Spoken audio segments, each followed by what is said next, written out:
desde los 4 puntos cardinales,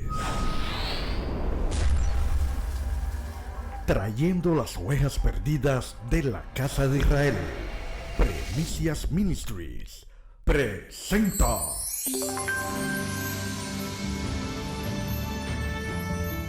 esta es Primicias Ministries con la pastora Selmalí Descartes. ¿Quieres iniciarte en las raíces hebreas pero no sabes cómo? ¿No sabes aún cómo hacer la transición de tu actual creencia a las raíces hebreas? ¿Quieres conocer la verdadera identidad del Mesías? Estas y otras inquietudes más serán respondidas a través de la siguiente enseñanza en Primicias Ministries. Bendiciones y shalom. Te habla la pastora Selmalí Descartes desde acá, desde Primicias Ministries. Confiamos en que salgas de aquí edificado espiritualmente. Bendiciones. A continuación, otra enseñanza de Primicias Ministries. A continuación, vamos a estar estudiando y repasando algunos versos bíblicos de los que estuvimos leyendo esta semana, de la Torá, de la palabra de Dios, de nuestra Biblia. Y esta semana hemos estado estudiando dos porciones. Una porción que se llama Behar y la otra porción que se llama Bejucotai. Estas son palabras hebreas y tienen un significado. Se encuentran en Levítico 25 hasta Levítico 27. Y Behar quiere decir en la montaña o en el monte. Y Bejucotai quiere decir en mis estatutos. Y así comienza cada sección de la Torá. Nosotros estudiamos todos juntos a través de todas las partes del mundo una porción de la Torá semanal, hasta completar un ciclo y volvemos a empezar. No solamente estudiamos Torá, sino que estudiamos los profetas y estudiamos el nuevo pacto, el pacto renovado. Y esta porción de la Torá que estamos estudiando en esta semana nos da instrucciones concernientes al Shemitah y el Yobel. Estos son los años sabáticos, los años también de jubileo. También estas porciones de la Torá o la porción de esta semana nos da unos límites sobre el servicio por deuda. En inglés se dice servanthood. Y nos recuerda también guardar los días de descanso y hacer reverencia en el santuario de Yahweh. Y eso es un repaso sobre todo lo que estudiamos esta semana de la Torá, de la porción bíblica. Pero en este día, en esta tarde de Havdalah, en este servicio tan especial, hemos tenido un servicio maravilloso de alabanza, de oración, de intercesión.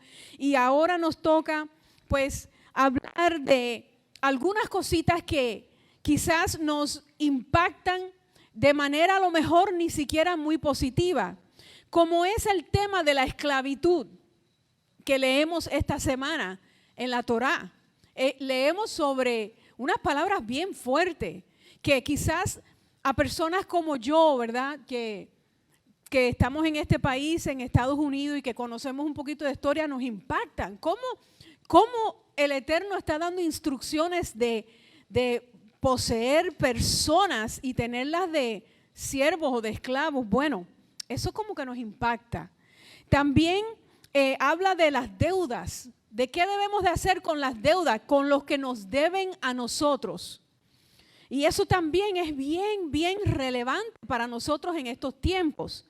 Y hay otros temas en la Biblia que son como impactantes y relevantes. Y nosotros queremos saber qué dice Dios dentro del contexto correcto. ¿Qué dice en la Torá? ¿A quién se lo dice y por qué? ¿Y cómo eso se nos aplica a nosotros ahora? Porque al conocer esta información, al leer este documento palabra por palabra en detalle y dentro del contexto y usando el lenguaje original, nosotros entonces tenemos la oportunidad de conocer a nuestro Dios, de conocer a nuestro Elohim. Porque si no lo hacemos de esa manera, en realidad no lo conocemos. Lo que conocemos es una enseñanza que nos han ido pasando año tras año a través de nuestra vida, pero es una enseñanza a medias. Y no nos ayuda a conocer el carácter, a conocer los atributos, a conocer la personalidad, a conocer al Dios que nosotros decimos que nosotros servimos. Por lo tanto, hoy siéntese cómodo, relájese, si quiere, no sé, záfese el zapato y saque su Biblia, porque vamos a hacer un repaso de unos 20 minutos donde vamos a leer Torah y vamos a ver qué dice Dios sobre temas que personas en la calle me han dicho a mí, porque miren qué interesante, hermano. Cuando nosotros recibimos la revelación de que Jesús o Yeshua es judío, yo quedé impactada. Yo dije, oh my God, o sea, ¿por qué no me lo habían enseñado? O quizás me lo habían enseñado y yo no sé, yo no lo había recibido. Pero de ahí en adelante, por un tiempo, cada vez que yo conocía a alguien que decía ser judío, yo decía, tú eres la persona más dichosa del mundo con ese apellido y esa herencia.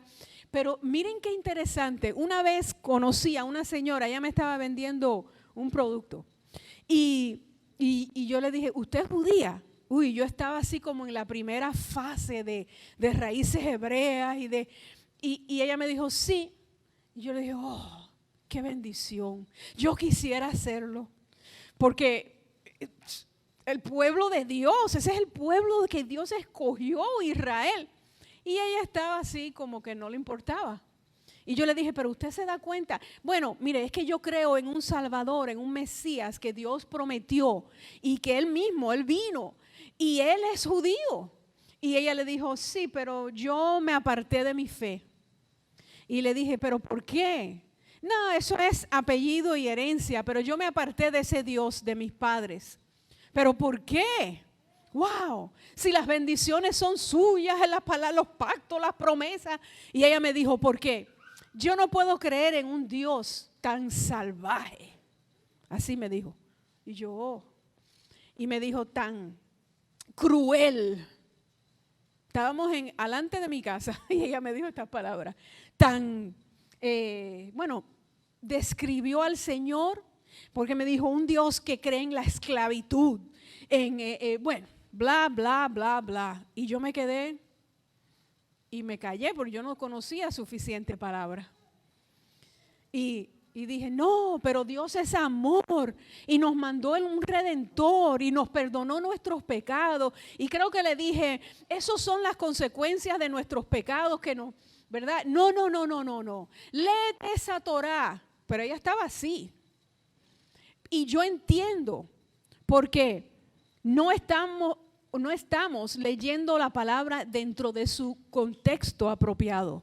Y no la estamos escudriñando y no la estamos estudiando. Y yo no digo ahora que yo lo he hecho mucho, pero sí podemos cada ciclo de Torah, de las porciones de la palabra, indagar un poquito más, aprender un poquito más. Porque así vamos conociendo al Dios de Israel. Y vamos conociendo que mucho de lo que habíamos pensado estaba o está mal y está equivocado.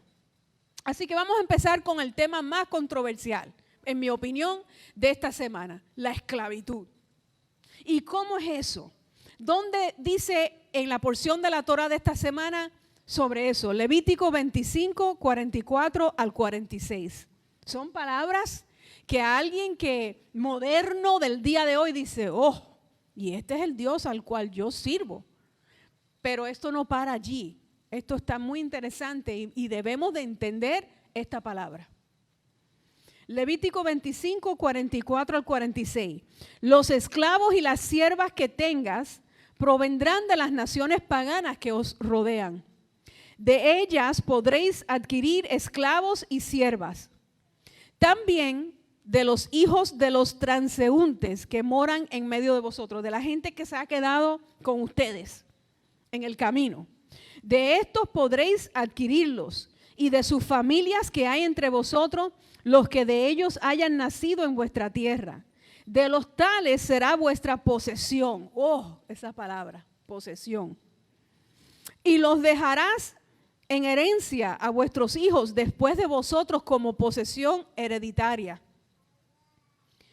Pero en cuanto a vuestros hermanos, los hijos de Israel, no os enseñorearéis uno sobre otro con aspereza. Así que el primer tema controversial de hoy, la esclavitud. Esto es como dije, es un frecuente argumento. Muchos se oponen, otros se han alejado del Eterno por este tema. Y no es un secreto, porque lo hemos leído, que la Torá contiene leyes en lo que concierne a la esclavitud. Y no lo podemos obviar y no nos podemos hacer los locos porque nuestros hijos nos van a preguntar. Y nosotros enseñamos en que en este país hubo un tiempo de esclavitud donde traían a los esclavos de Europa y del otro continente y había un maltrato y un abuso horrendo. Y uno se pregunta, ¿Dios está de acuerdo con eso? Así que tenemos que estar bíblicamente preparados para darle una explicación a nuestros hijos, a nuestros nietos, y para explicarle dentro de qué contexto se está hablando y cuáles son las leyes concernientes a este tema. Porque es muy importante. Debemos de tener en mente lo siguiente, que el tipo de esclavitud o servidumbre que permite la Torá no es el mismo tipo de esclavitud en el que piensa la gente. Cuando se imaginan cómo era la esclavitud o la servidumbre en nuestros países o aquí, en nuestro país. Por ejemplo, y les voy a dar muchos ejemplos y lo puede buscar en su Biblia, en la Torá. La Torá no permite, escuchen bien, porque de esto se basa esta explicación. La Torá no permite un sistema de comercio de esclavos. Ustedes saben el comercio de esclavos que entraba y salía de este país.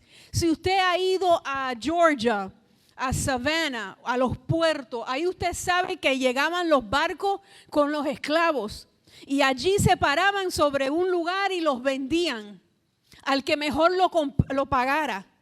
Y la Torá no lo permite. Baruch Hashem, bendito el Eterno.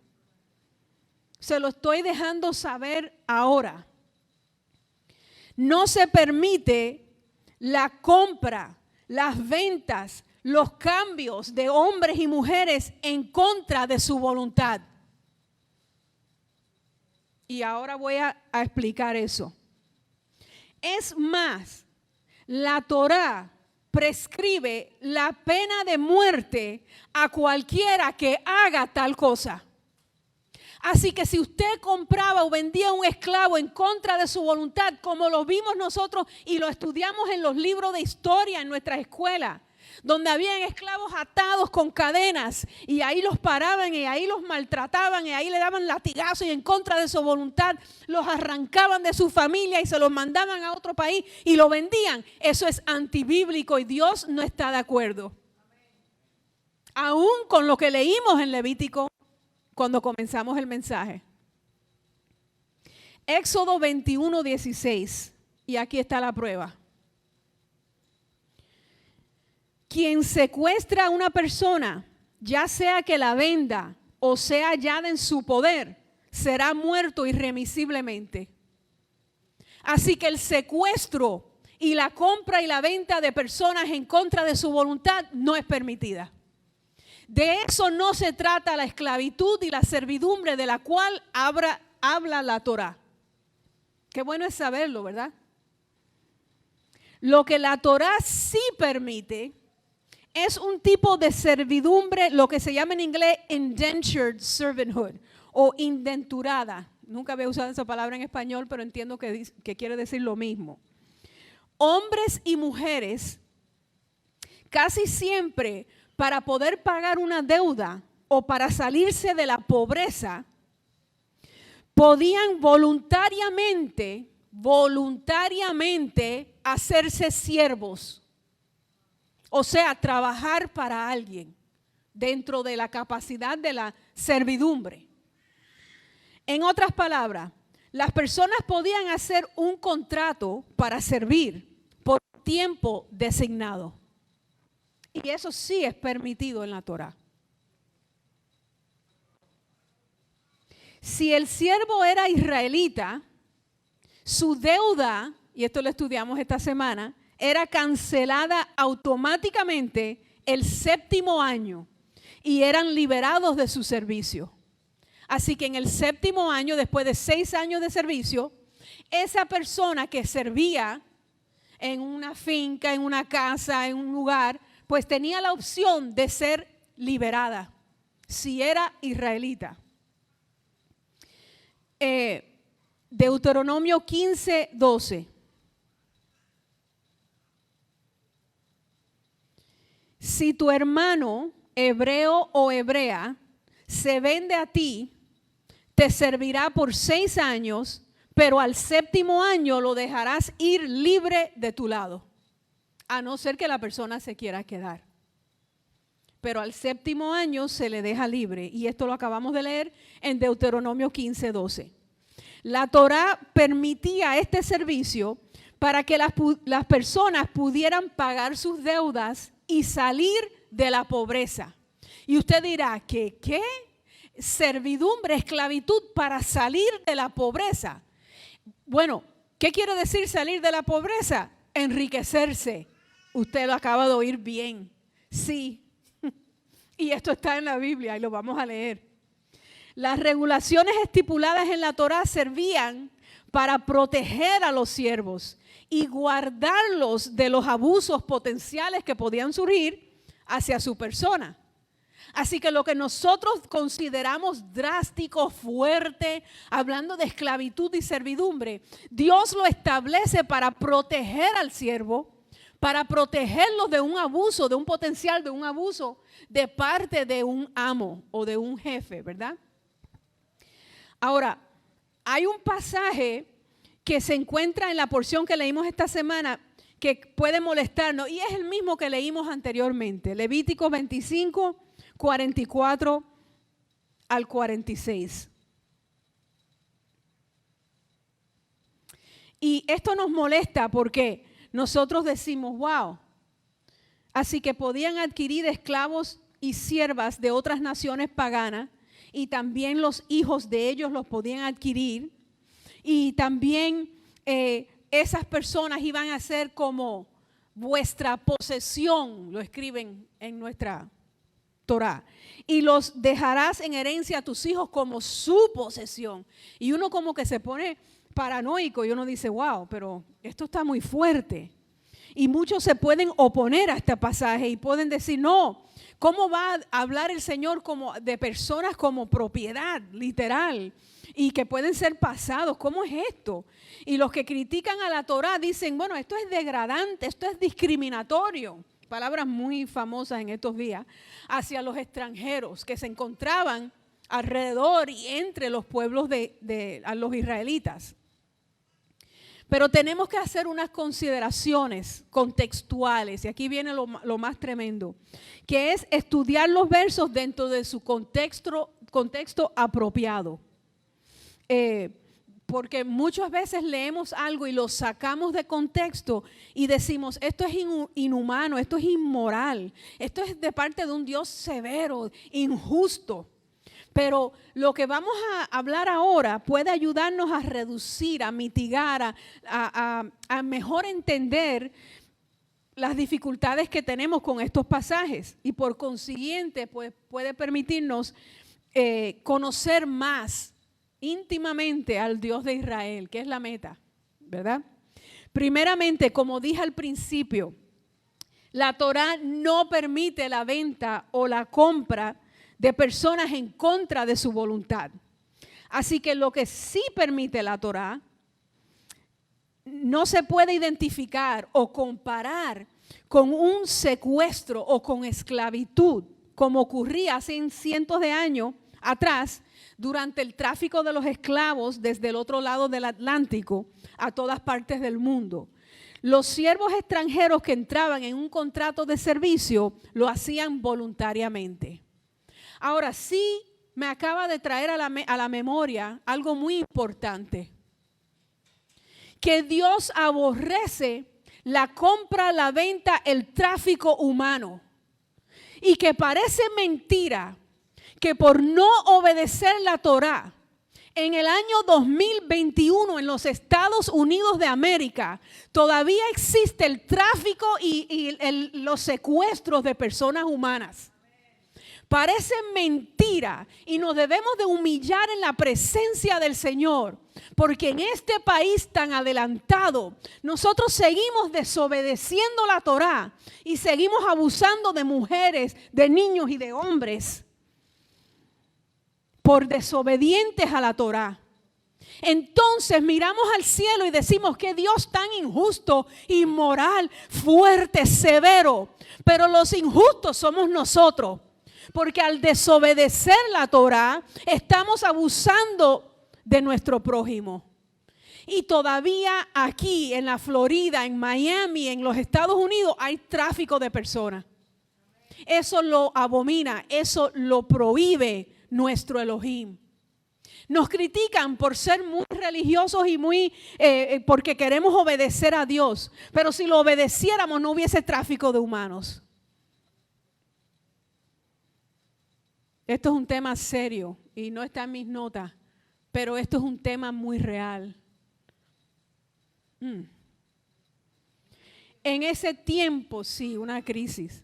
En ese tiempo en el que fue escrito y dentro de este contexto, los contratos de servidumbre eran voluntarios, no eran forzados.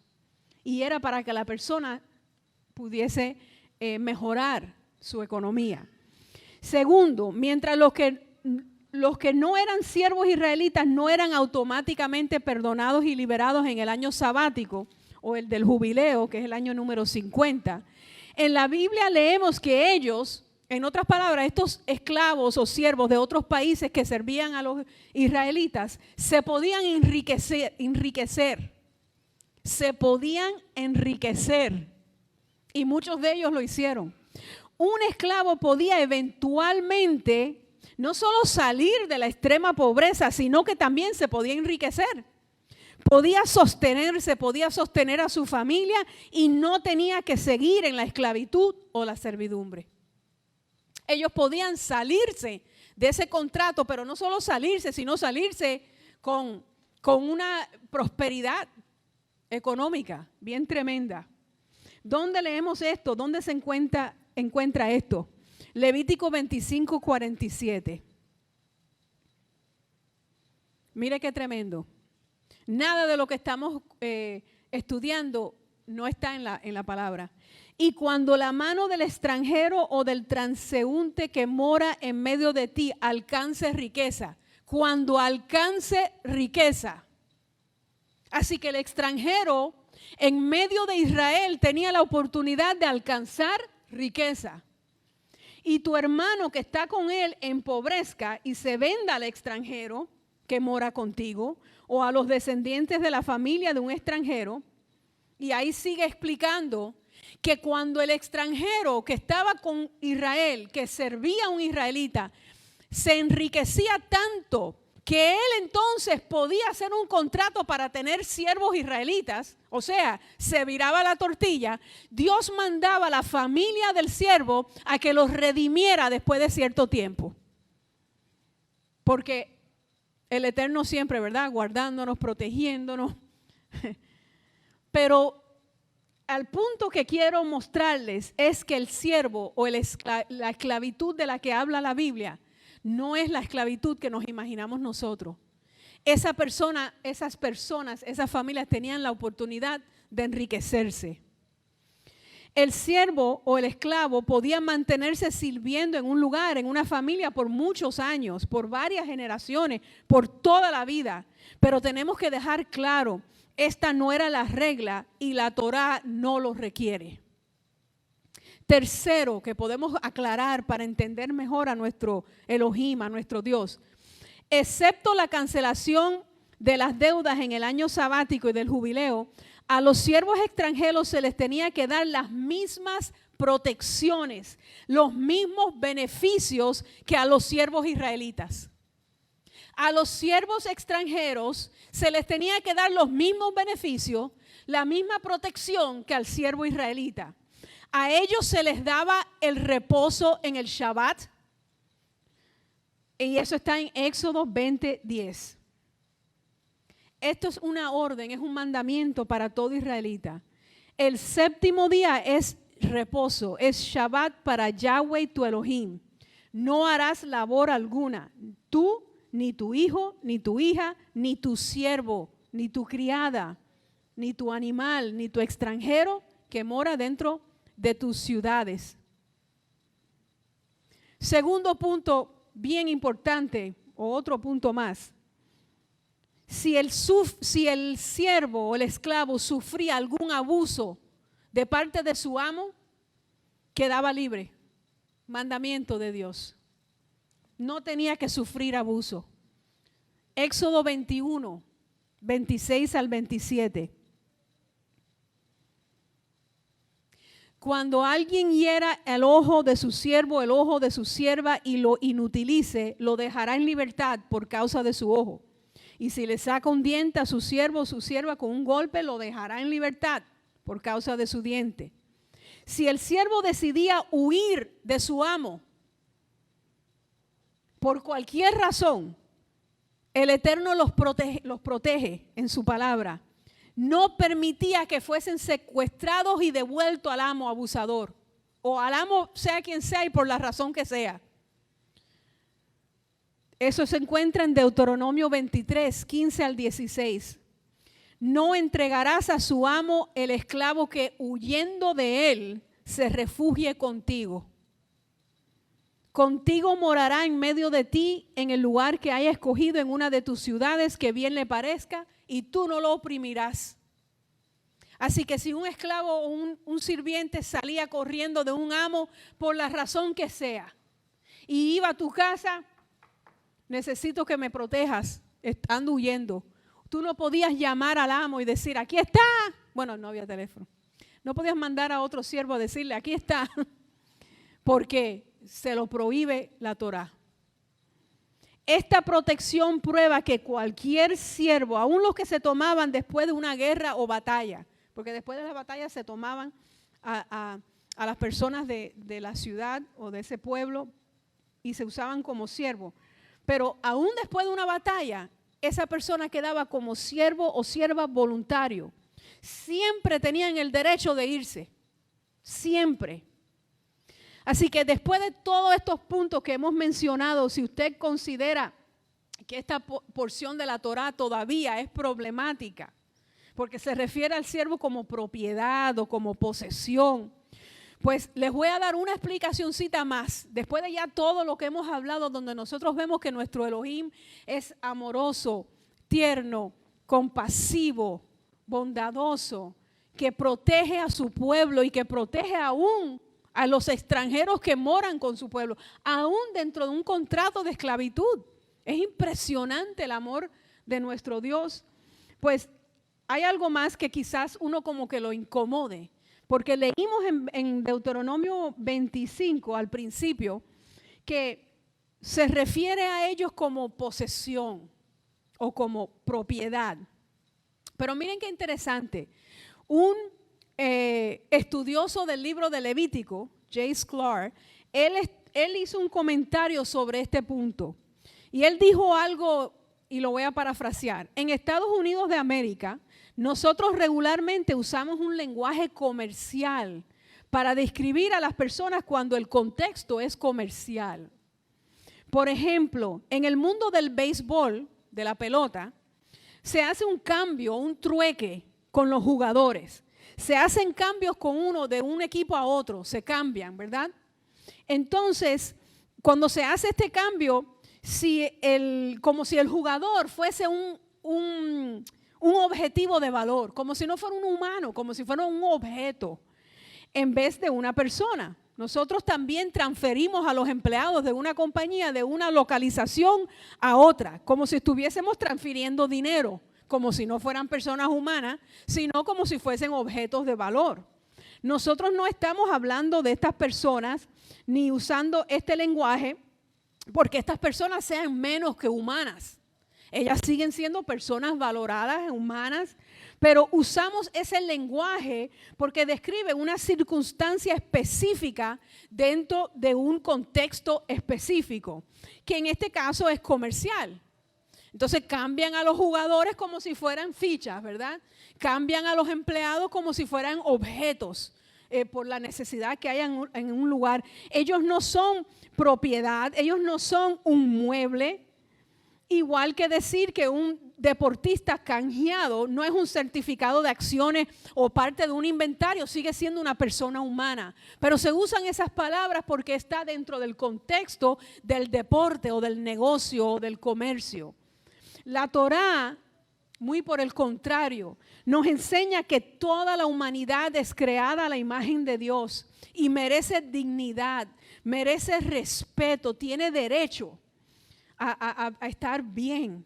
Y esto aplica a los extranjeros también, aún a los extranjeros que decidían ser siervos o esclavos dentro del sistema legal de la Torá.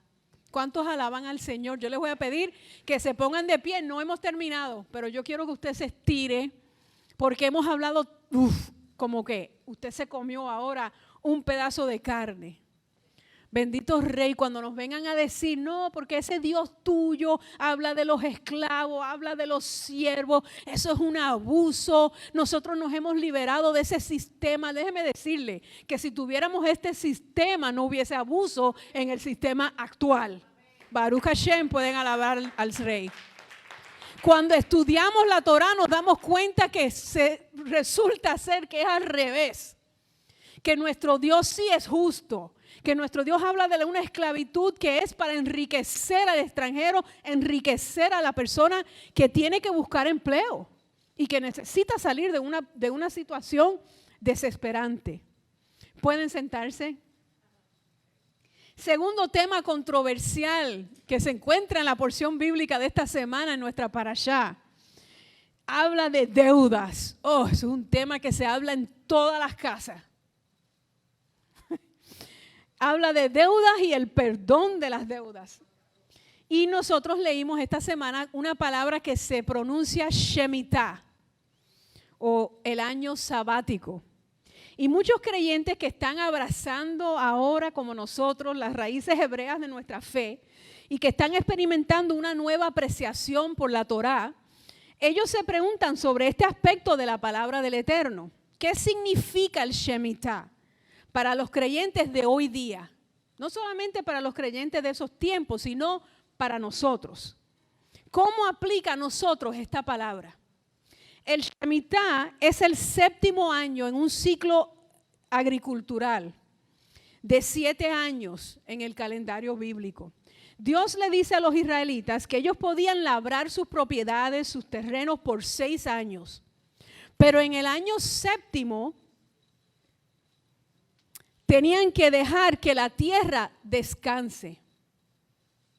Es más, no solo se deja descansar la tierra, y esto es lo más importante, sino que también se libera, se perdona toda deuda.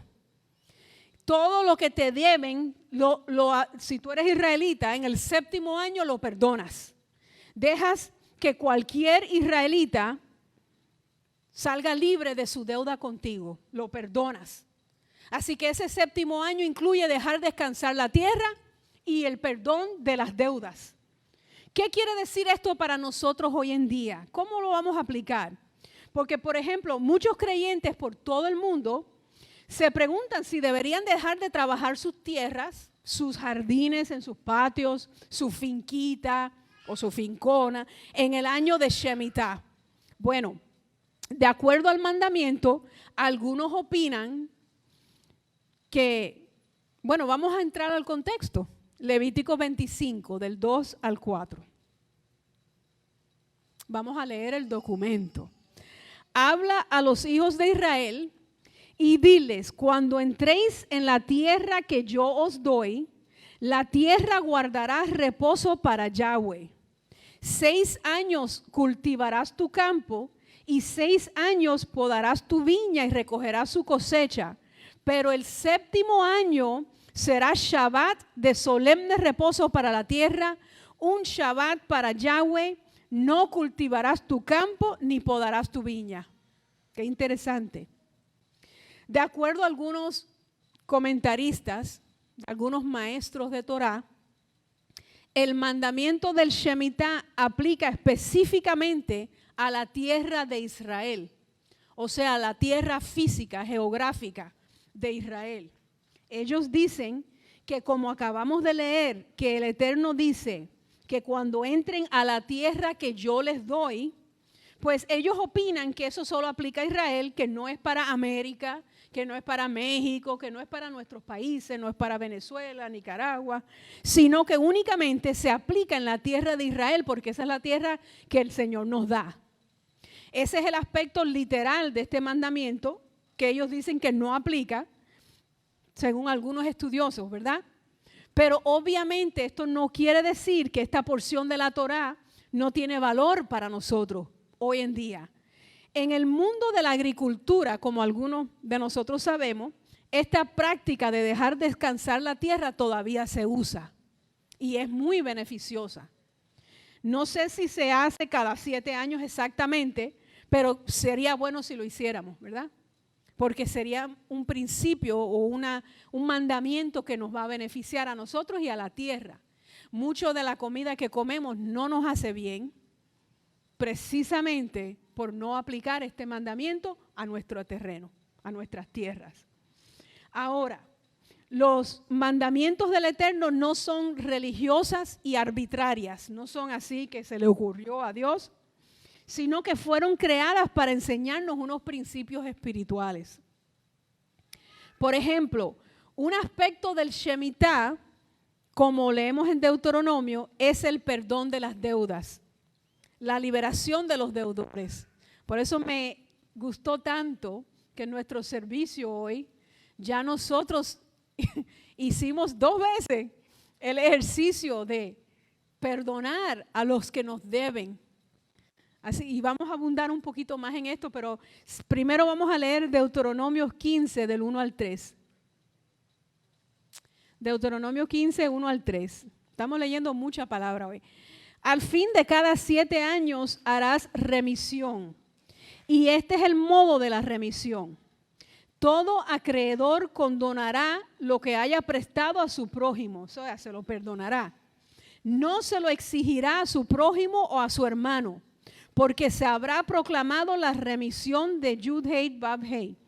Al extranjero se lo exigirás, pero tu mano perdonará todo lo que tu hermano tenga tuyo. Si pensamos en Yeshua y en qué compara él a las deudas, él compara la deuda o la falta de perdonar, la deuda la compara a la falta de perdón. Cuando Pedro, el discípulo de Yeshua, pregunta, Maestro, ¿cuántas veces deberíamos de perdonar a nuestro hermano que peca en contra de nosotros? ¿Qué le contestó Yeshua? 70, muy bien, 70 veces 7. Quería decir que esa es la fórmula matemática, o quería decir, perdónalo un número de veces que no tiene límite. Sigue perdonando, porque vas a tener que seguir perdonando. Yeshua entonces continúa, Yeshua es el nombre hebreo de Jesús, continúa diciéndoles una parábola de un siervo que es perdonado de una deuda grande por su amo. Le perdona una deuda grandísima, pero entonces ese mismo siervo no libera, no perdona a su consiervo la deuda que le debía a él. Esta parábola la dijo Yeshua para exponer la hipocresía de los que no perdonan a otros, aun cuando el Eterno los ha perdonado a ellos. Y Yeshua lo deja claro al final de la parábola, y vamos a leerlo juntos. Mateo 18, 32 al 35. Su señor entonces, llamándolo, le dice: siervo malvado, toda aquella deuda te perdoné, porque me rogaste que te perdonara. ¿No debías tú también tener misericordia de tu consiervo, como yo tuve misericordia de ti? Y enfurecido, su señor lo entregó a los verdugos hasta que pagara todo lo que debía. Así también les hará mi Padre Celestial, si ustedes no perdonan cada uno de corazón a su hermano.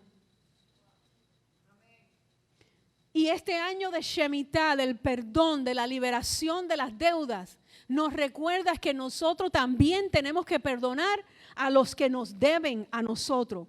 Porque de la misma manera nos perdonó el Eterno a nosotros nuestras deudas.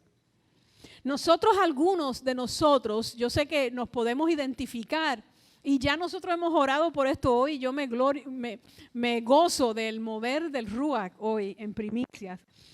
Pero algunos de nosotros estábamos, voy a decir, aferrados porque no hemos perdonado a los que nos han hecho daño, a los que nos han lastimado, a los que los mantenemos nosotros a ellos esclavos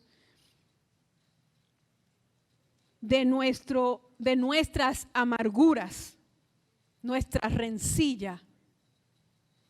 Nosotros le decimos a nuestro hermano, a nuestra familia: no te voy a perdonar porque me hiciste tanto daño que yo sigo amargada, y con esta amargura yo te mantengo prisionero a ti. No te voy a dar libertad, no te voy a perdonar la deuda.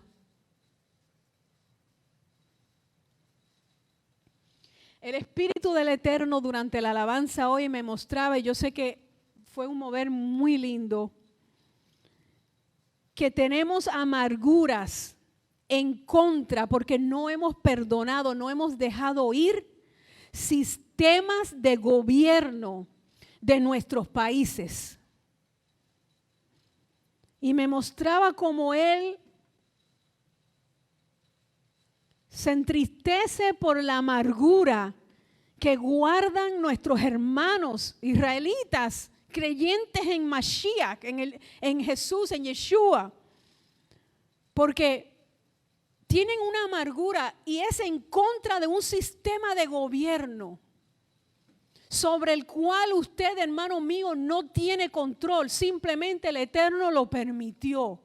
Y usted tiene que perdonar ese sistema diabólico que lo sacó de su país y que le cambió y le revolucionó toda su vida.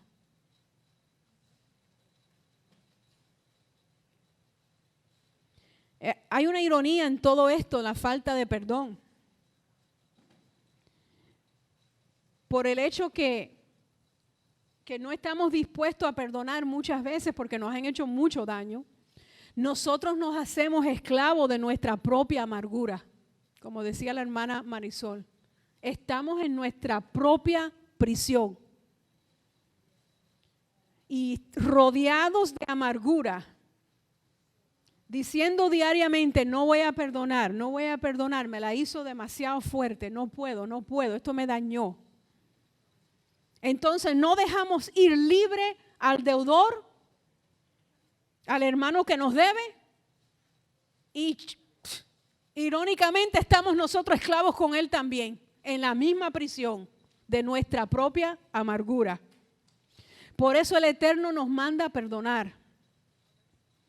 El año Shemitah nos recuerda que hemos de liberar a nuestros hermanos de sus deudas con nosotros. Hemos de perdonarles, hemos de soltar nuestras amarguras, hemos de liberarnos a nosotros mismos de esta fortaleza. Porque esta amargura, hermano y hermana, causa inflamación. Y yo les digo esto, yo sé que salió, esto no es una palabra bíblica, pero es que me identifico.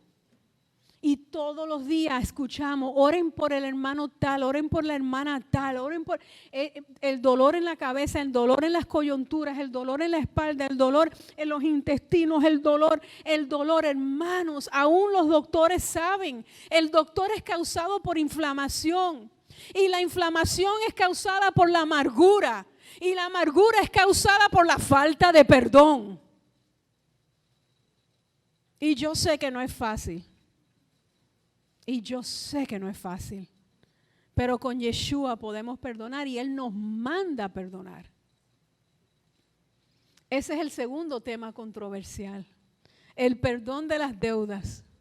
No solamente perdonamos al que nos debe dinero, el que tiene una cuentecita que yo le di un dinero, porque déjeme decirle, si usted no perdona esa cuenta monetaria, se destruye toda una relación de familia.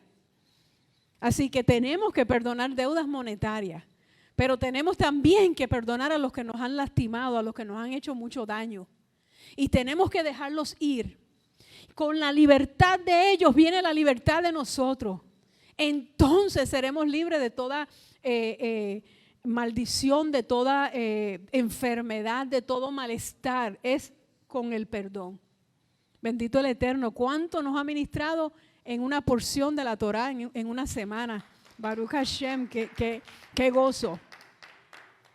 Esta porción de la Torá también, y ya vamos a estar terminando pronto, pero no puedo dejar de compartirla con ustedes, exponen de manera preciosa y agresiva. El Eterno no se queda corto de palabras cuando explica que hay una lista de bendiciones para todo que el que obedece y es fiel a los mandamientos y a la Torá. Y eso está, ¿verdad?, en Levíticos 26. Él otorga sobre Israel todas las bendiciones mencionadas en Levítico 26. Y también menciona una lista, pero súper, fuertísima, de maldiciones sobre todo el que no le es fiel y el que no obedece sus mandamientos. Y eso lo estuvimos leyendo. Pero miren esto, qué interesante. La mayoría de las bendiciones se enfocan en la provisión material y la seguridad de su pueblo. Nunca nos faltará nada. Nunca tendremos que mendigar. Siempre tendremos la cocina llena de alimento. Siempre caerá la lluvia sobre nuestro plantío.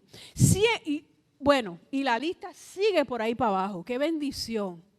Pero hay una bendición que es la más grande de todas ellas. Y se menciona en esta porción bíblica. En Levíticos 26, 11 al 12. Levítico 26, 11 al 12. Pondré mi tabernáculo. ¿Saben lo que es el tabernáculo, verdad? El lugar de la morada de Dios en medio de vosotros. Y mi alma no os abominará. Verso 12, mira aquí. Y andaré en medio de vosotros. Y andaré en medio de vosotros. Él no anda. ¿Cuántas veces nos hemos preguntado, ¿estará conmigo? ¿No estará conmigo? ¿Estará con nosotros? ¿No estará con nosotros? ¿Será que Dios está conmigo o será que no? ¿Será verdad o será mentira? Mire, Él promete andar en medio de nosotros, de vosotros, y ser nuestro Elohim, ser nuestro Dios, y nosotros ser su pueblo cuando le obedecemos. Pero el enemigo anda diciendo que no hay que obedecerlo. ¿Por qué será? ¿Por qué será? Dios habitando con el hombre en una rica comunión. Esa fue la meta de la creación en el jardín del Edén. Y esa fue la meta en el tabernáculo y en el templo. Dios y el hombre en comunión, presentes los dos. Esta fue la esperanza de los profetas durante el exilio babilónico, cuando el pueblo de Dios es dispersado, separado y dispersado. Los profetas se agarraban de la profecía que está en Ezequiel 37, 27. Mi tabernáculo estará en medio de ellos y seré a ellos por Elohim y ellos me serán por pueblo.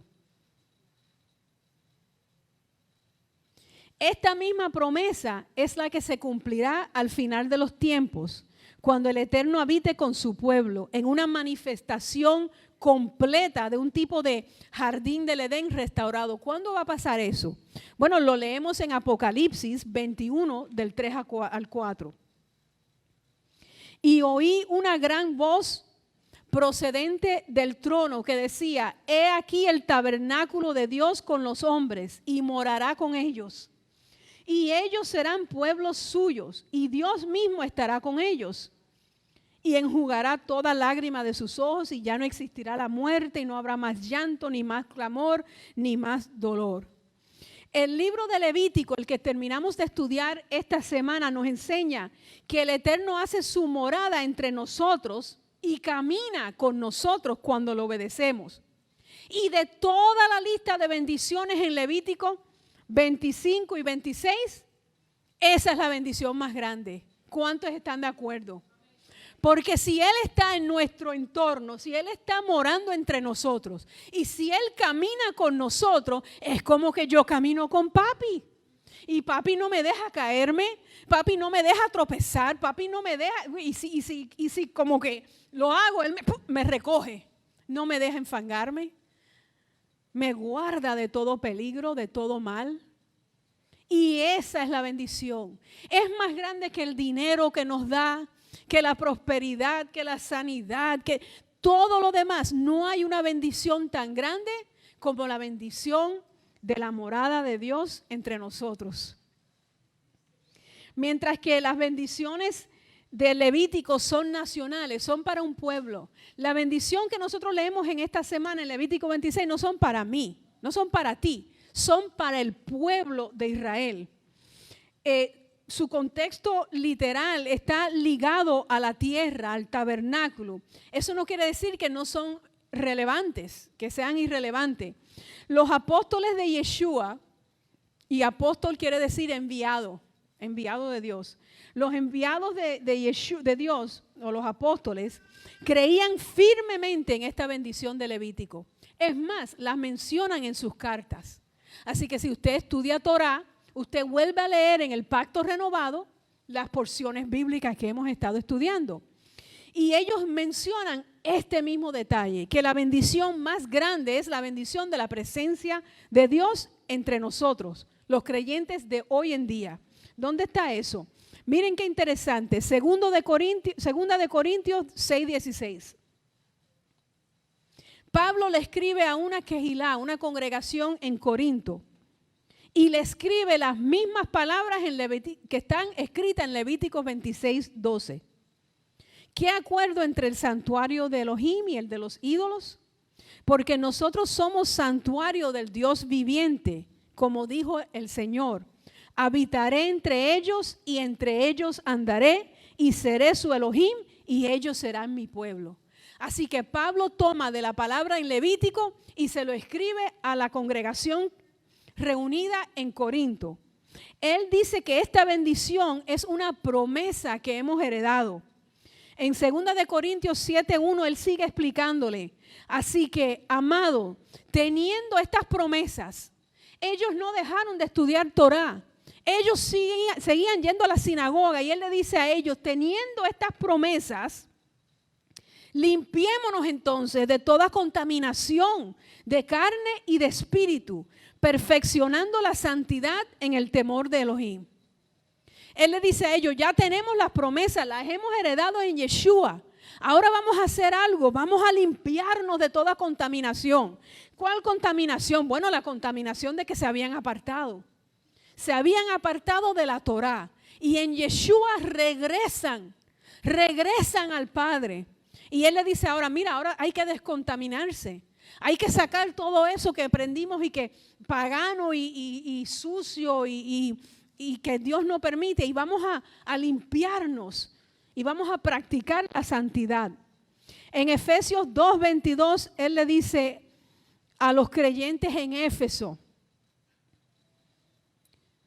que los creyentes, tanto judíos como gentiles convertidos en el Mesías, son el cual también, en otras palabras, nosotros somos todos juntamente edificados para morada de Dios en el Espíritu.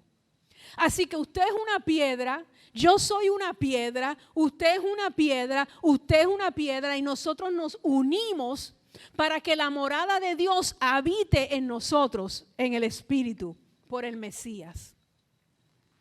Dice que somos piedras vivas, el Señor. En 1 de Pedro 2:5. Vosotros también, como piedras vivas, están siendo edificados como casa espiritual para un sacerdocio santo, a fin de ofrecer sacrificios espirituales aceptables a Elohim por medio de Yeshua, el Mesías. Así que si nosotros verdaderamente creemos que Dios hace su morada entre nosotros, los creyentes, como hizo su morada entre Israel, y Él caminó con ellos, dice que por todo el desierto Él iba con ellos, su morada era con ellos, caminó con ellos. Entonces es imperativo, es importante, hermano, hermana que me escucha, que entendamos que tenemos que caminar de acuerdo a sus caminos, no los nuestros, para mantener y para guardar la morada de Dios entre nosotros. No es servir a mi manera, ese tiempo pasó. Ahora hemos entendido que su manera es la mejor, que su manera es la prescrita, que su manera, que este es el documento que es nuestra constitución. Y que nosotros tenemos que caminar de acuerdo a esta para guardar y mantener la morada del Eterno entre nosotros. Nosotros heredamos el llamado de ser un sacerdocio santo. Y lo decimos con mucha emoción. De ser servidores, eso es un llamado precioso, de obedecer al Dios de Israel a través del Mesías Yeshua. Porque qué tremendo es simplemente siempre estar hablando de las promesas que heredamos. Wow, heredamos tal promesa y Dios promete en su palabra que me irá bien, que todo lo que yo digo se cumplirá, que todo lo que yo toco prosperará. Pero no heredamos el llamado a ser santos o a santificarnos. Y esto lo digo sarcásticamente, no para criticarlo, porque hasta el otro día así yo pensaba. Resulta ser que heredamos toda la palabra, todas las bendiciones, todas las promesas, y heredamos el llamado a ser santos como Él es santo. Hemos de hacer lo que dice la palabra en 2 de Corintios. Hemos de limpiarnos de toda contaminación. Y nos vamos a ir perfeccionando hasta el día del retorno de nuestro maestro, de nuestro rabino, de nuestro Mesías Yeshua. Y de esta manera nos vamos a ir relacionando con el Dios de Israel, con el único Dios de Israel, reconociendo que Él es un Dios santo y que nosotros tenemos que practicar esa santidad. Reconociendo que Él nos perdona nuestras deudas y que nosotros hemos de perdonar a nuestros deudores. Reconociendo que Él nos da un descanso, ¿verdad? Y que le dio descanso no solamente al ser humano, a su posesión más amada, sino que le da descanso a la tierra, le da descanso a los ciervos, le da descanso a los animales. Es un Dios tan soberano y tremendo. También nos avisa en su palabra que hay bendiciones y maldiciones para toda persona, y que si somos de los que Él bendice, Él camina con nosotros. Nos gozamos de que usted estuvo presente durante este mensaje, en este Havdalah, en esta tarde preciosa de Shabbat, de reposo. Nosotros aquí en Primicias Ministries estamos dispuestos a ayudarle si usted está en transición, porque somos una congregación de transición. Y estamos dispuestos a ayudarles en cualquiera que sea su necesidad espiritual. Si usted necesita material, consejería, pues puede decírnoslo en los comentarios o nos puede llamar a nuestro número aquí en Miami. Los bendecimos desde Primicias Ministries en Miami, Florida. Que tenga una preciosa tarde, donde quiera que usted se encuentre. Los saludamos y le decimos Shabbat Shalom a todos los que nos escuchan.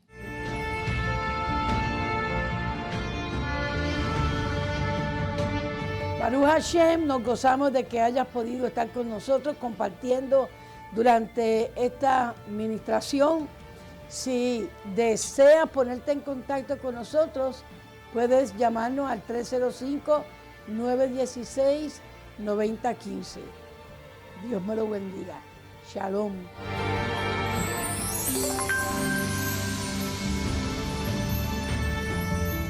Gracias, muchas gracias por acompañarnos en un servicio y una enseñanza más de Primicias Ministries. Es importante recargar y recordar de que Primicias Ministries es una congregación o quejilá de iniciación o de transición a las raíces hebreas desde sus respectivas creencias. Esta congregación está diseñada para apoyar a aquellos que dan sus primeros pasos en las raíces hebreas de nuestra fe bíblica. Recuerden de acompañarnos, de seguirnos en las redes sociales y en la información que aparece en pantalla a través de Facebook, donde usted se puede comunicar y conectar con nosotros todas las semanas a través de cada una de las transmisiones y enseñanzas que transmitimos a través de esta plataforma en las redes sociales. También nos puede seguir a través de YouTube y en las demás redes sociales que aparece en pantalla. Bendiciones, Baruch Hashem y Shalom Shalom a todos ustedes.